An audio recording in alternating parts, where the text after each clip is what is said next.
स्वागत है आप सबका मेरे चैनल शाहिद आज़मी लाइव पर। मेरे पीछे देख रहे होंगे ग्राउंड, मिट्टी बिल्कुल बिखरी है, घास का नाम और निशान नहीं। सोचेंगे शाहिद आज़मी साहब आप कहाँ पहुँच गए हैं। दिल्ली से आप अक्सर यूपी वगैरह की रिपोर्ट दिखाते हैं, तो बिल्कुल सही समझ रहे हैं। मैं इस वक्त उत्तर प्रदेश में हूँ। उत्तर प्रदेश के एक ऐसे ग्राउंड में आया हूँ जहाँ आप देख सकते हैं, बताने की ज़रूरत नहीं ग्राउंड कैसा है, लेकिन हाँ टैलेंट यहाँ बहुत ज़्यादा है। मेरे साथ एक खिलाड़ी देख सकते हैं, नोमान नाम का ये खिलाड़ी है। और जगह के बारे में बता दूं, ये रेशम नगरी के नाम से मशहूर है। उत्तर प्रदेश के आजमगढ़ जनपद के मुबारकपुर में है, जहाँ की रेशमी साड़ियाँ बेहद मशहूर हैं, पूरी दुनिया में मशहूर है। हर तरह की यहाँ पर साड़ियाँ बनाई जाती हैं और दुनिया के कोने कोने तक पहुँचाई जाती है। यहाँ फुटबॉल मशहूर इस लिहाज से कह सकते हैं कि ये ग्राउंड जो मुबारकपुर स्पोर्टिंग क्लब का, इसका इतिहास रहा है। यहाँ के बड़े बड़े खिलाड़ी निकले और दुनिया के मंच पर इन्होंने नाम रोशन किया। ख़ास तौर से जो उत्तर प्रदेश के जो फुटबॉल है या भारत की फ़ुटबॉल है, वहाँ पर कई ऐसे मुकाबले, कई ऐसी टूर्नामेंट में यहाँ के खिलाड़ी खेलते हुए नज़र आए हैं। लगातार हमने देखा ये खिलाड़ी जो मेरे साथ खड़ा है, नोमान नाम का, ये भी मुबारकपुर का उभरता हुआ खिलाड़ी है। उत्तर प्रदेश की तरफ से खेलता है, बहुत सारे मुकाबलों में खेल चुका है। क्या वर्तमान में स्थिति है नोमान की, कहाँ खेल रहे हैं और मुबारकपुर की फ़ुटबॉल क्या है, और फुटबॉल उन्होंने खेलना शुरू क्यों किया था, जहाँ पर बुनकरों की बहुत बड़ी संख्या रहती है, जहाँ पर बुनाई का काम होता है, मज़दूर तबका बहुत ज़्यादा है। यहाँ पर टैलेंट निकलना खेलों के लिहाज से, फुटबॉल के लिहाज से बड़ी बात है। नुमान, बहुत बहुत स्वागत है। Thank you sir. मेरा नाम नुमान अख्तर है। मैं इसी ग्राउंड पे स्टार्टिंग किया फुटबॉल खेलना, और मेन तो पहले तो शौक़ था खेलने का फुटबॉल, फिर धीरे धीरे देख वो आगे गया खेलते हुए, लगा कि आगे क्या बचा, अभी खेलना है, अभी नेशनल, इंडिया, इंटरनेशनल खेलना, ये सब का भी सपना हो गया था। फिर हम लोग यहाँ से गए हैं छात्रावास, यहाँ पे अयोध्या छात्रावास है। फिर वहाँ पे हम लोग गए हैं। यहाँ से पहले सिलेक्शन होता है, जिला, फिर मंडल, फिर स्टेट, तब छात्रावास में होता है। फिर वहाँ पे गए, वहाँ पे हम लोग 3 साल तक बहुत मेहनत किए हैं, बहुत अपने आप को वो किए हैं। तो आज फिर धीरे धीरे हॉस्टल की बात करूंगा, लेकिन थोड़ा सा मैं बुनियादी बात करूंगा। फुटबॉल का शौक़ हुआ था कैसे आपको? फुटबॉल का शौक़ देखते देखते, जैसे कि ISL हुआ, और यहाँ पे भी काफ़ी टूर्नामेंट, मतलब मुबारकपुर में बहुत से टूर्नामेंट होता था, देखने में अच्छा लगता था। बहुत से सीनियर अच्छे अच्छे प्लेयर्स थे, उन लोग को देख के भी हम लोग को भी थोड़ा अच्छा शौक़ लगा खेलने का।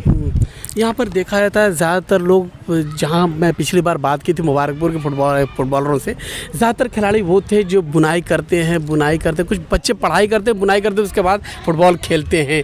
इतना संघर्ष करते, इतनी मुश्किल से कैसे हो पाता है? अब शौक़, फुटबॉल ऐसा गेम है, शौक़ वो कभी छूटेगा नहीं। वो सबके अंदर ये सब कोई काम कर जाता है, सुबह से शाम तक इतना काम करता है कि ताकि टाइम हम लोग 4 बजे 3 बजे खा फिर होकर ग्राउंड आ जाएँ। जी, तो घर वाले क्या कहते नहीं, क्यों फुटबॉल खेल रहे भाई? बोलते हैं, पर इसमें कहते कुछ है नहीं, फिर क्यों खेलते हो। जैसे अभी हम लोग फिर धीरे धीरे आगे गए, हम लोग कभी खेले, नेशनल खेले हैं, 8-9 नेशनल खेले हैं, सीनियर, जूनियर, यूनिवर्सिटी सभी खेले हुए हैं। तो फिर देखने में अच्छा लगा, फिर घर वाले भी अच्छा लग रहा है। तो फिर अच्छा, अपने बारे में थोड़ा सा बताओ, कब से फुटबॉल, कब से खेल रहे हो, कितनी उम्र? मैं 2013 से स्टार्टिंग किया था, इसी ग्राउंड से स्टार्टिंग किया था। 2-3 महीना फुटबॉल खेला था, उसके बाद मैं छात्रावास चला गया था। तो इतनी जल्दी सिलेक्शन कैसे छात्रावास में हुआ? जो हॉस्टल में आप गए उसके लिए क्राइटेरिया रहा होगा, कैसे सिलेक्शन हुआ था? अब हम लोग मेहनत घर से भी करते थे, फिर यहाँ भी आगे बहुत मेहनत करते थे। बिना मेहनत किए वहाँ पे सिलेक्शन होता है, बिना मेहनत किए वहाँ पे नहीं होता है। तो हम लोग की मेहनत देखते हुए वहाँ पे सिलेक्शन हुआ है।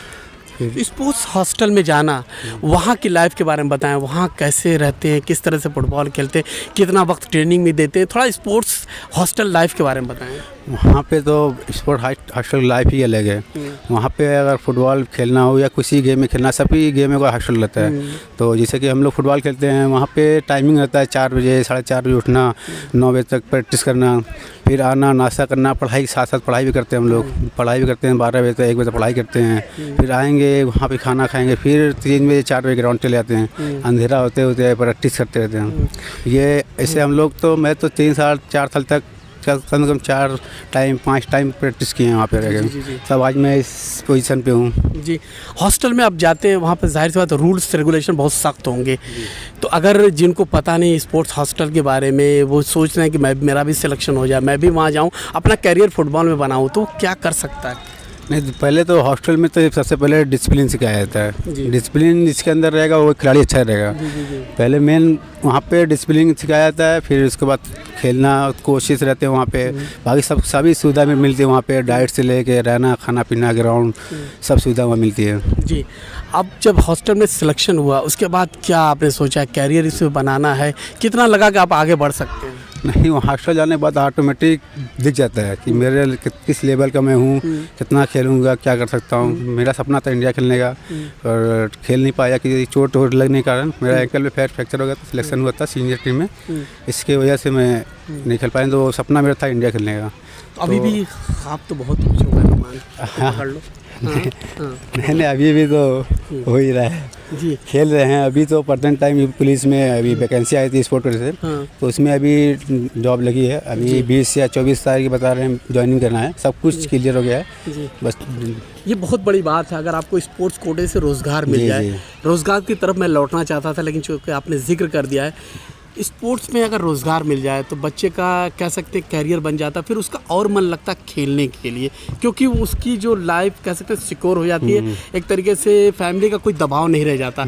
तो जब आपके जॉब की बात हुई, जॉब लगने की बात हुई, उसके बाद से अब क्या मन में चल रहा है, क्या करना है, कहाँ तक जाना है? नहीं, जॉब के बाद भी खेलना है। अब खेल ऐसा है कि कभी छूटेगा नहीं जी। आज भी जॉब लगा है मेरा, अगर मैं नहीं यहाँ से नहीं खेलूँगा तभी भी मेरा कुछ फर्क नहीं, पर मेरा खेल शौक है ये शौक कभी ख़त्म नहीं हुआ। वहाँ पे भी जा खेलेंगे, वहाँ का भी होता है, बता रहे ऑल इंडिया पुलिस होता है, उससे बड़ा भी होता है, वो भी हमको खेलना वहाँ जाकर। जी हाँ, बिल्कुल।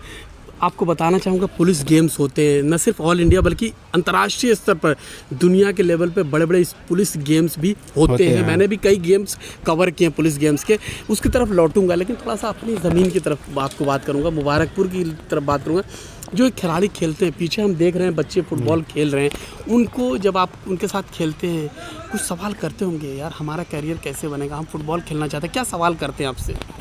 नहीं, बच्चे करते हैं, पूछते हैं भाई कैसे क्या कर रहे हैं, हम लोग को भी छात्रावास जाना है, बाहर निकलना है, पूछते रहते हैं। और लड़के जाते भी हैं, ऐसी बात नहीं है। अभी एक लड़का कैंप करके आया है, उसका भी रिजल्ट आने वाला है। यहाँ पे पूछते हैं भाई कैसे होगा, प्रैक्टिस करते हैं, सब चीज़ें हम लोग जो सीखे हुए हैं, जो खेले हुए हैं वही हम लोग यहाँ बताते हैं। टैलेंट कैसा नज़र आ रहा है बच्चों का? नहीं, यहाँ पे मुबारकपुर में सभी लड़कों के अंदर टैलेंट है, कोई किसी से कम नहीं है। अच्छा। इसी अपने दम पे सब खेलते हैं, यहाँ पे कोई कोच नहीं है। यहाँ पे जो सीनियर है बताता है और लड़के खुद देख के खेल लेते हैं यहाँ पे। अच्छा नुमान, हर कोई संघर्ष करता है ज़िंदगी में, उतार चढ़ाव आता है। हाँ। सभी की ज़िंदगी में कहीं ऐसा मौका भी आता है जब लगता है यार अब नहीं हो पाएगा, मुझे नहीं करना चाहिए, कुछ और चुनना चाहिए, कैरियर नहीं बन पाता, या तरह तरह के उतार चढ़ाव आते हैं। कुछ ऐसे आपकी ज़िंदगी में आया है? ज़िंदगी में बहुत आया था, पर मैं कभी अपने आप को मतलब नर्वस नहीं हुआ हूँ। मैं कभी भी छोड़ा नहीं हूँ। मेरे साथ बहुत ऐसे हुआ था कि मेरे टाइम में 3 साल तक कोई नेशनल नहीं हुआ। जी। तो यही मन में था कि अब चलो छोड़ो, कोई मतलब नहीं है, चलते हैं कोई घर का बिजनेस करते हैं, जो भी बुनकर काम है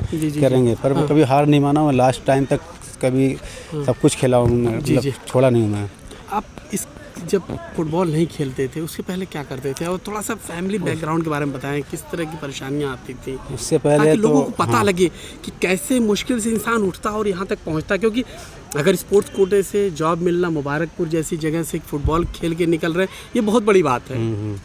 थोड़ा सा बताएं अपने बारे में। पहले तो मैं जैसे कि घर पे पढ़ाई तो होती थी, उतना नहीं होता, बस खेल के चक्कर में पढ़ाई भी छूट जाती थी, भाग के आते थे कैसे तरह, मतलब मार भी खाते थे घर से, कि घर पे उतना मतलब बैकग्राउंड सही नहीं था घर का।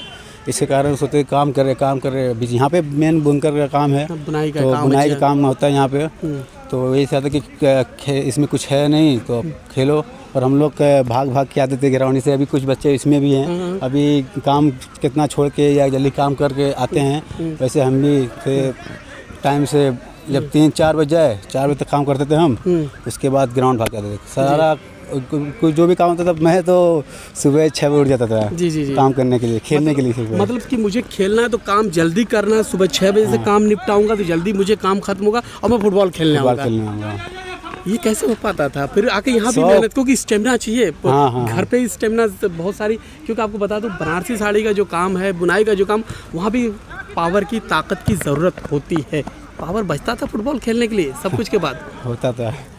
और आज क्या महसूस कर रहे हैं जब इस मुकाम पर हैं? तो बहुत अच्छा लग रहा है। अब तो मेन मतलब जॉब लगी है, बस ज्वाइनिंग की देरी है। जो ज्वाइनिंग है बहुत अच्छा लगेगा कि जो मैं इतना ये सब संग पीछे से करते हुए आया हूँ, तब लगेगा कि हाँ कुछ हासिल हुआ है। जब आपकी जॉब लगने की खबर आई थी घर पे आपने बताया होगा, वालिदैन का क्या रिएक्शन था, घर के लोगों ने क्या कुछ कहा था, कैसा मैं उन लोगों ने क्या कुछ बोला था? वही बोलेगे कि चलो इतना मेहनत की हो, आज फल मिला। कभी कभी मेहनत करने वाले का कभी लोग नुकसान है तो फल मिलता जरूर है। जी बिल्कुल। बाकी हम मेरा हुआ पूरा मुबारकपुर खुश हुआ था। जी हाँ। जैसे हमारे भैया लोग आए ये सब भी सब पूरा मुबारकपुर खुश था। हाँ, मुबारकपुर क्या तो पूरा यूपी खुश था कि नुमान का सिलेक्शन हो गया, नुमान का हो गया, अच्छा लगा। जी हाँ, मुझसे भी दिल्ली में जब मैं था तो मुझसे भी यहाँ के लोगों से कई लोगों से बात हुई थी। लोगों ने कहा नुमान का आप इंटरव्यू कीजिए, मैंने आपसे रब्ता भी किया था बातचीत करने के लिए, लेकिन वो ऑनलाइन इंटरव्यू हो नहीं पाया था। इत्तेफाक से मुझे आजमगढ़ आना पड़ा और आपका इंटरव्यू मैं आज कर रहा हूँ। तो ये सवाल ज़रूर पूछूंगा, यहाँ के लोगों को क्या मैसेज देंगे जो फुटबॉल खेलते हैं, फुटबॉल में कैरियर बनाना चाहते हैं, फुटबॉल में कुछ करना चाहते हैं, आगे बढ़ना चाहते हैं, उनके लिए क्या मैसेज होगा? मैं तो कहूँगा जैसे कि आगे जब तक बाहर यहाँ मतलब यहाँ भी खेलते हैं, जैसे हम लोग भी कि गए हैं बाहर निकले हुए हैं, ऐसे ये लोग भी पीछे पीछे बताएंगे, हम लोग रास्ता बताएंगे। बिना रास्ते से कुछ होता नहीं है, बताएंगे रास्ता भी। बहुत से हॉस्टल है, बहुत से क्लब है, जा भी रहे हैं। जैसे हम लोग भी खेलने हैं, यहाँ से भी कुछ लड़कों का भी सिलेक्शन हुआ है नेशनल में भी। किसी घर के कारण भी लड़के जा नहीं पाए हैं। जी जी जी जी। अब आखिरी 2 सवाल करूंगा, यहाँ बुनियादी सुविधाओं की कमी क्या है? ग्राउंड पे मैं खड़ा हूँ, ग्राउंड की मिट्टी मैं देख रहा हूँ, घास कम है, गिरने की चोट लगने की यहाँ पर डर है। सुना ये भी था कि यहाँ पानी भी लग जाता बरसात के दिनों में। प्रॉब्लम्स क्या क्या हैं? बारिश का कुछ पहले तो बारिश होती थी, पानी निकल जाता था, पानी निकल जाता, घास से निकल जाता था, ग्राउंड भी नम रहती थी। जी जी। अब यहाँ पे रोड बन गया है, रोड की वजह से यहाँ पे जब भी बारिश होती थी प्रैक्टिस ऑफ हो जाती है यहाँ पे। जी जी जी। फिर लड़के हार नहीं मानते, लड़के खेलते भी हैं। और सब ग्राउंड है छोटा मोटा, जाके 5 लड़के कोई किसी ग्राउंड पे, 5 लड़के कहीं और ग्राउंड पे खेलते हैं, पर खेलते ज़रूर खेलते हैं। आखिरी सवाल पूछूंगा, ऑल इंडिया फुटबॉल फेडरेशन से अगर मुबारकपुर के बारे में कुछ कहना चाहें, कुछ यहाँ की सुविधाओं के बारे में, यहाँ की ज़रूरत के बारे में, तो क्या कहेंगे? नहीं, वो तो आए हैं यहाँ पे, देखें लड़के किसी अंदर कमी नहीं है, सभी लड़कों के अंदर कुछ न कुछ टैलेंट है।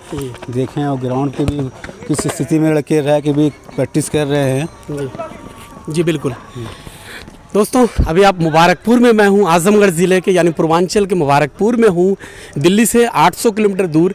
लेकिन यहाँ पर क्या चीज़ मैंने देखी है, शौक़ है, जज्बा है। ऑल इंडिया फुटबॉल फेडरेशन के लोग अगर मेरा वीडियो देख रहे हैं तो यकीनन यहाँ पर गौर करें, कोच की ज़रूरत है, ग्राउंड पे जो बुनियादी सुविधाओं की ज़रूरत है। ग्राउंड मेरे पीछे लगातार आप देख रहे हैं, स्थिति क्या है, अच्छा खासा ग्राउंड है, बड़ा है, लंबा चौड़ा सब कुछ, यानी कि ग्राउंड मौजूद है, लेकिन सुविधाओं की कमी है। ग्रास नहीं गिरे तो चोट लगना स्वाभाविक है। कोच की ज़रूरत है और भी जो बुनियादी ज़रूरत है, अगर फेडरेशन के लोग यहाँ पर आके देखें तो बहुत सी ज़रूरत उनकी पूरी हो सकती है और यहाँ फुटबॉल के बड़े बड़े अच्छे टैलेंट देखने को मिल सकते हैं। नुमान, आपने समय दिया, बहुत बहुत शुक्रिया। Thank you sir. बहुत बहुत शुक्रिया दोस्तों, धन्यवाद। इसी तरह के लगातार आपको क्षेत्रीय रिपोर्ट भी लेकर आता रहूँगा। धन्यवाद।